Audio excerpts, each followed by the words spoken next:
വനവും വെള്ളവും സമ്പന്നമായിരുന്ന കാലത്തും വെള്ളത്തിന് പവിത്രത നൽകി അറിഞ്ഞ് പാഴാക്കാതെ ഉപയോഗിച്ചിരുന്ന ഒരു തലമുറയുണ്ട്. പ്രകൃതി ചൂഷണത്തിൻ്റെയും കൊടും വരൾച്ചയുടെയും പൊള്ളുന്ന കഥകൾ മുൻകൂട്ടി കണ്ടവരുടെ കരുതൽ. അതാണ് ഗോത്രസമൂഹമായ മുള്ളുകുറുമരുടെ പാക്കം കേണി. പതിറ്റാണ്ടുകൾ പഴക്കമുള്ള കേണി പുതിയ കാലത്തിനായി ഒരു കുറവുമില്ലാതെ ഇന്നും തെളിനീര് ചുരത്തുന്നു. മണ്ണിൻ്റെയും പ്രകൃതിയുടെയും ഭാഗമായി കഴിയുന്ന ഗോത്രജനത ഒരു ജലശ്രേണിയെ കാത്തു സൂക്ഷിക്കുന്ന കഥയാണ് പുൽപ്പള്ളിക്കടുത്തുള്ള പാക്കത്തിന് പറയാനുള്ളത്.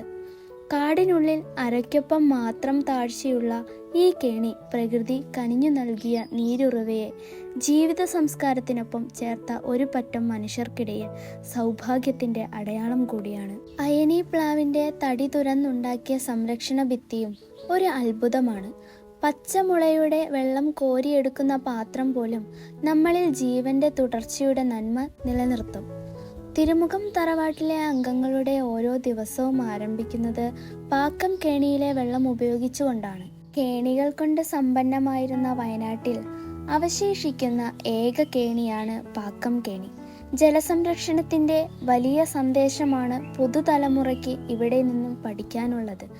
അതിരാവിലെ തന്നെ കുന്നിറങ്ങി കാടിൻ്റെ തണലിലെ ഈ കേണിക്കരികിൽ ഗ്രാമവാസികൾ എത്തുന്നതിലൂടെയാണ് പാക്കം ഓരോ ദിവസവും ഉണരുന്നത്. 150 വർഷങ്ങളുടെ ചരിത്രമുള്ള ഈ കേണി പാക്കത്തിൻ്റെ ജീവനുള്ള അടയാളം കൂടിയാണ്.